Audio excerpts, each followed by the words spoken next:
I went to a bar with a bunch of my friends, and I continuously became distracted by all the different things happening around me, especially by all the cute dogs passing by outside the bar. And one of my friends, she was telling me a story and I couldn't focus on her story. And she gently placed her hand on my hand and said, "Kai, are you okay? You seem very frazzled." And I thought that was, one, the rudest thing anyone has ever said to me. But two, what a nice thing to say to me, because I didn't know that anyone could see this but me. I thought I was masking it very well. And that's when I realized that I might have ADHD.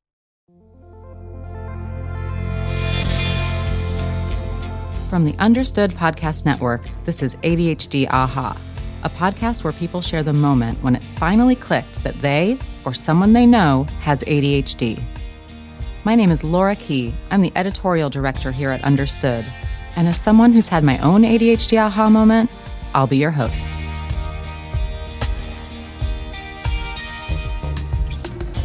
I'm here today with Kai Liu. Kai is an actor and a comedian who lives near San Francisco. Kai has ADHD, and she's a very funny lady. Kai, thanks for being here with me today. Thank you so much for having me. I'm very excited to be here. Tell me a little bit about yourself, Kai. I am an actor, and I am also a writer and an artist, and I am a serial dog rescuer. But funny enough, I only rescue pugs, apparently. So I have 3 very special little guys running around. They have their own Instagram, which I am not ashamed to plug. Peanut Butter's the pugs, if you would like to follow. What do you love so much about pugs? When I was a kid, I had a pug, also a rescue pug, and he was my best friend because I was an only child.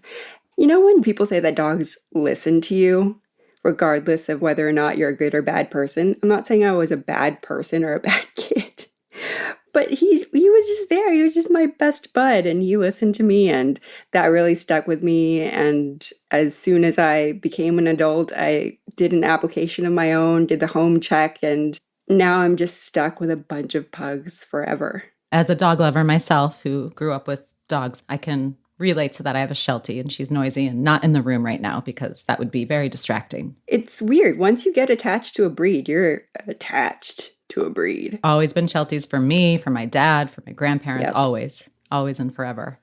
Sheltie love. Kai, That's your bumper sticker. That's right there. my bumpy. Wait, how did you know? I have a bumper sticker that says Pug Life, and it's in the shape of a pug. That's great.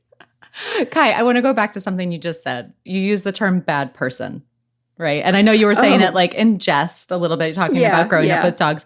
But it is like this whole idea of like being a bad person, having a bad personality, quote unquote. It's a thread for you in your story, isn't it? It is kind of a thread for me in my story.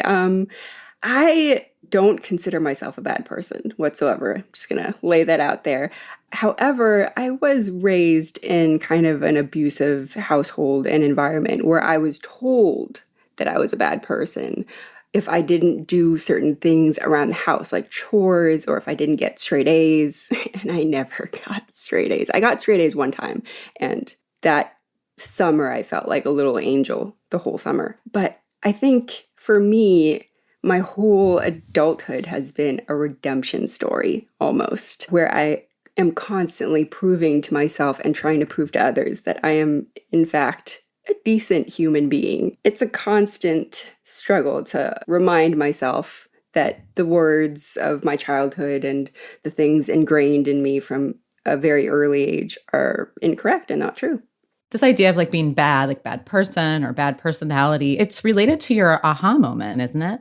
It is. It really is. So I grew up not really knowing if there was something inherently wrong with me, you know, as my upbringing told me that there was something inherently wrong with me. I was always kind of a space cadet kid.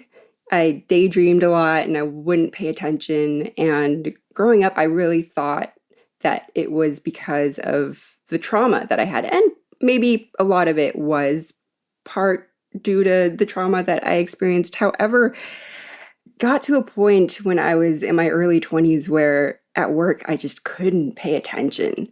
And every little change in light or noise or sudden movements really just threw me off. I could be really extremely focused on a task and something would happen and I would just be gone. And it would be a struggle to come back to that task. I would just be frazzled for the rest of the day. And I use that word frazzled kind of lightly, but it felt like thousands of tiny explosions were happening in front of my face at all times. And when I was maybe 25, I went to a bar with my friends, a bunch of actor buddies of mine, and the bar, it was a bar. It was noisy, it was dark but light, really bright in some corners, and it was a window wall to the outside street. And it was in San Francisco, so a lot of traffic and dogs, and you know how much I love dogs. Every single dog I saw, I was like, oh my God, it's a new dog. I love that dog. I have to go pet that dog.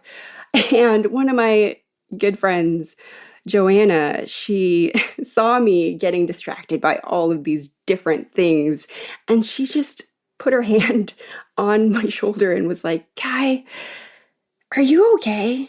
You seem just really frazzled. And I looked at her and I went, that is the rudest thing anyone has ever said to me. But also, I didn't know anyone else could notice how frazzled I was. I thought I was masking it really well. And that really got me thinking, because I was an educator also before, and I worked with special needs kids.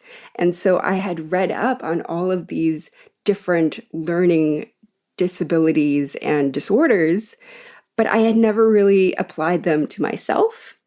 And so on the drive home, I kind of went through all of the different symptoms that I was going through in my life, and I realized I might actually have ADHD.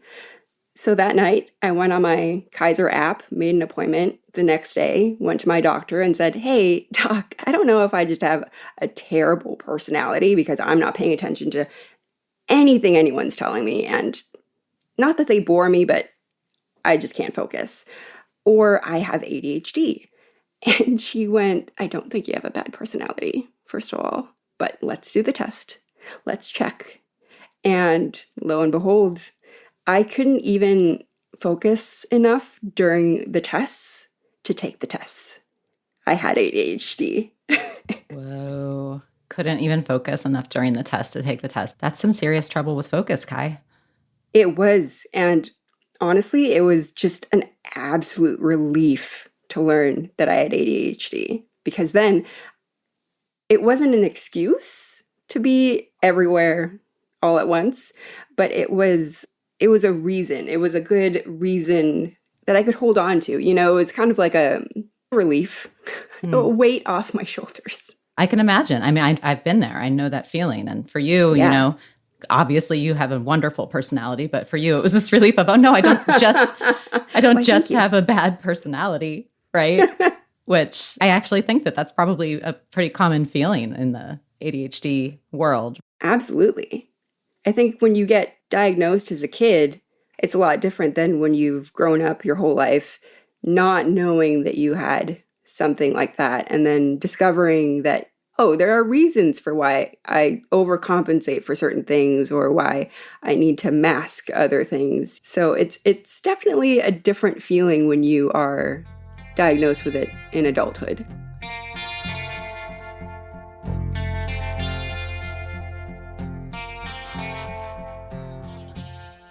A lot of people don't realize, like, when you have ADHD, again, it's not just about hyperactivity. It can be for some people, but for a lot of people, it can really affect social skills. Other than distraction, like, what other ways does ADHD affect you socially? It makes me very flustered and gives me a lot of anxiety when I go outside. Before I started taking medication, I had a lot of social anxiety. I couldn't even go to Costco without having a full-on panic attack just because there was so many things going on. The ladies yelling free sample, and of course I want that sample, but I want the other sample across the aisle. There are a lot of ladies giving out samples at Costco, and I love free samples. But I would just dread going to parties, going to really just any social event. Not that I didn't want to. I absolutely wanted to see people and see friends. I like going to parties. But when I get there, I would always just be so overwhelmed, and, the sweat would just start dripping down, and I would just become so agitated that I realized not only was I not having fun, but I don't think anyone who was talking to me was having fun. And that's something that makes me sad when someone's talking to me and they're not having fun. So I avoided going outside. I avoided seeing people for brunch or outside of work obligations. I just kind of stayed at home. Did anybody ever tell you that it seemed like they weren't having fun, or do you think that was your own narrative? I have a very poor narrative internally, but I don't think anyone has outrightly told me other than my parents. Sticks with you, huh? It really does, yeah. I think I've used my whole life to run away from a few times where my dad said that I was a very boring person. Boring? Yes. Why boring, do you think? I was a very depressed kid. I was a very dissociated kid, mainly because of all the traumas that they have put me through. But I daydreamed a lot, and oftentimes when they would talk to me, I would get very distracted. And so he would just say, "You're kind of a boring kid." Which, if you have kids, don't say that to your kids. Yeah. Yeah. It really haunts them. And then they spend their whole lives trying to do comedy, and that does not pay. Yeah, we've been talking for a few minutes. You're anything but boring, number one. Well, thank you. Secondly, I'm so sorry. That's an awful thing to be told, and it's not fair, and you've carried it with you. With a lot of my guests, I talk about relationships with family and stigma around ADHD, or like disbelief even. And with some people, they're like, yeah, I'm starting to talk to my parents about it. I'm going to talk about my ADHD and what's going on with me with my family and try to squash some myths with them. And for others, it's like, you know what, let's move on and let me work on myself. Which camp would you say that you're in? Oh, the second camp. Absolutely. It's been a struggle explaining, how to send an email attachment to them. I'm not going to sit down and tell them how my brain works. That's way more complicated than an email attachment. Yes, it is. Way more complicated. It has been a struggle to mask it in front of my family, or just at least put it aside when I'm with them and then deal with it in my own time. What does the masking look like at family gatherings? The masking looks like just smiling all the time, nodding your head when they're talking to you, and also just if they ask you any questions, just stuff food in your mouth and just say, "This is really good. Did you make this? Wow, you're such a good cook." And then they'll be so flattered by that they'll totally forget that question that they asked you. I'm sorry that you have to do that, and yet you tell these stories with so much humor. I can't help but chuckle a little bit. Some of what you were describing about being at parties or being at a bar, is there any sensory stuff going on too? Absolutely. I smell all the smells, unfortunately. And I don't have bad eyesight, so I can see distracting things from really far away. And I don't have the best hearing, but I can also hear just all of the dogs. I can hear their little feet. I can hear their little sniffles. There's just a lot of different things happening all at once. And something that I've learned after discovering that I have ADHD is that I need to learn how to really just block out a lot of sensory overload. I need to really pick and choose which ones I zero in on. I'm not a diagnostician. I don't know why, for you in particular, there's sensory stuff going on. But I know one thing that can lead to that from an ADHD perspective is exactly what you're talking about, which is a lot of people think, oh, it's just trouble paying attention. Sometimes it's also trouble figuring out what not to pay attention to. Absolutely. When people picture someone with ADHD, they always picture someone running around, usually a little boy. And it's not usually grown women who struggle to focus on their daily lives with a lot of sensory overload. And it's interesting. I mean, I don't remember exactly how many of these interviews I've done at this point, but almost none of the interviews have focused around hyperactivity. And it's not that hyperactivity is uncommon. It's not everyone with ADHD. And like the one or two people who I did talk to about hyperactivity were both women. So there's just so many misconceptions, I think, is what I'm trying to say. Oh, yeah. I think part of the reason could be is that people who have hyperactivity in their ADHD get diagnosed a lot earlier because it's so noticeable. And so they have less of an aha moment because someone else will have aha'd for them.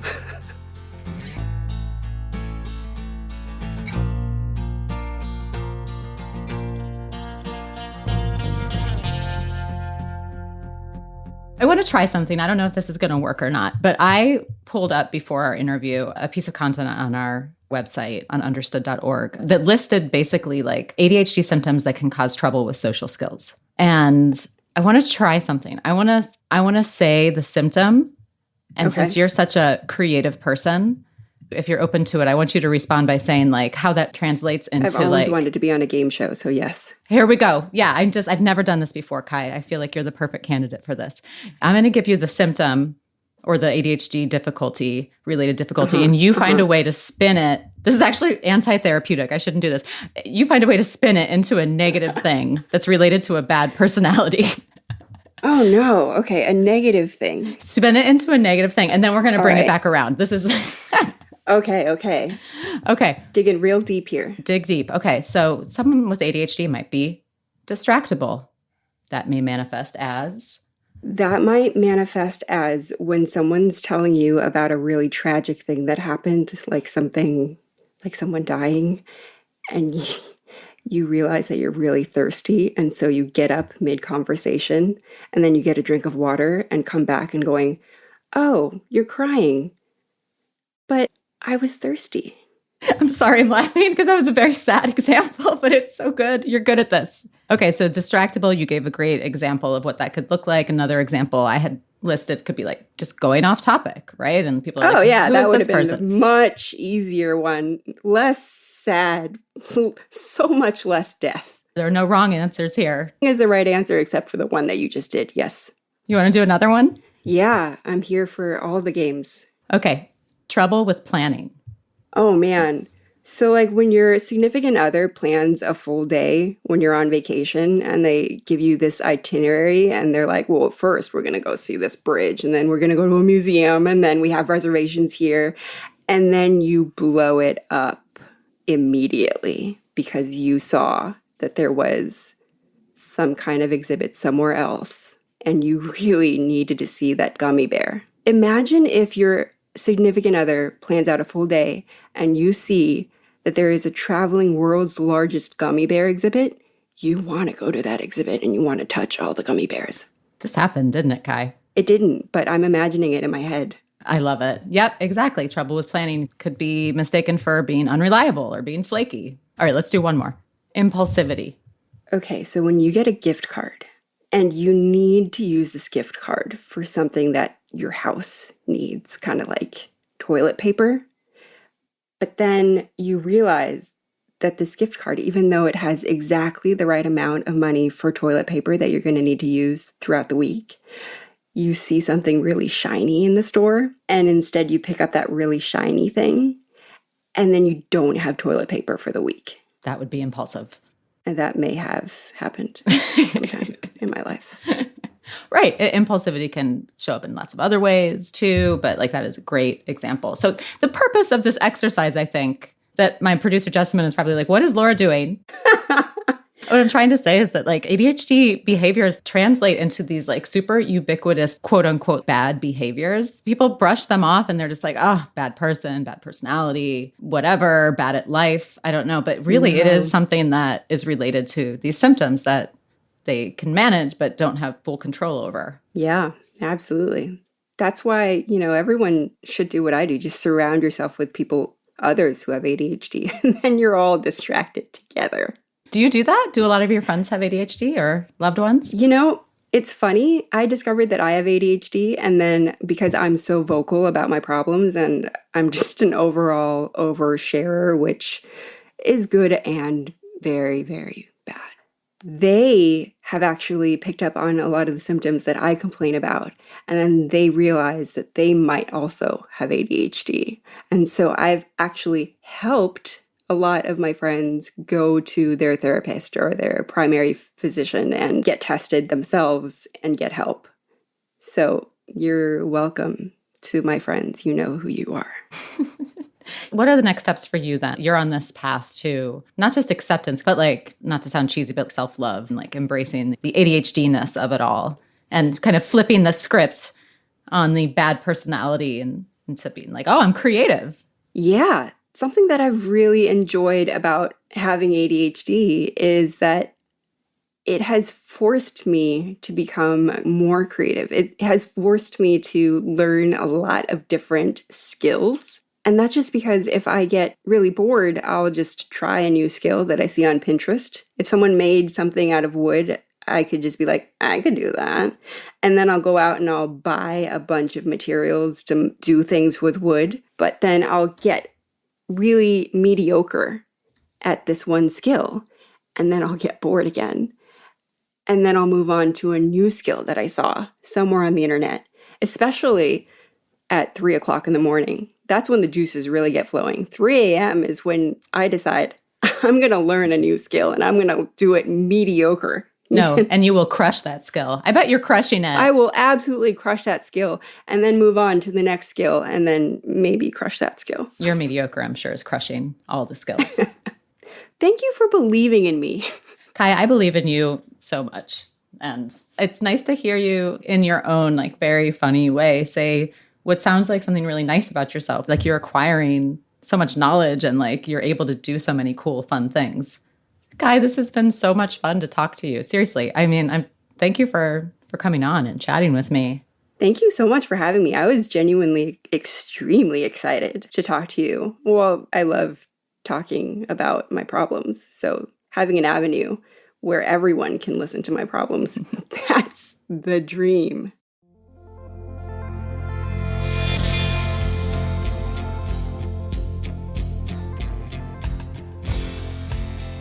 You've been listening to ADHD Aha from the Understood Podcast Network. If you want to share your own aha moment, email us at adhdaha@understood.org. I'd love to hear from you. If you want to learn more about the topics we covered today, check out the show notes for this episode. We include more resources as well as links to anything we mentioned in the episode. Understood is a nonprofit organization dedicated to helping people who learn and think differently discover their potential and thrive. Learn more at understood.org/mission. ADHD Aha is produced by Jessamine Molly. Say hi, Jessamine. Hi, everyone. Brianna Berry is our production director. Andrew Lee is our editorial lead. Our theme music was written by Justin D. Wright, who also mixes the show. For the Understood Podcast Network, Scott Koshira is our creative director, Seth Melnick is our executive producer, and I'm your host, Laura Key. Thanks so much for listening.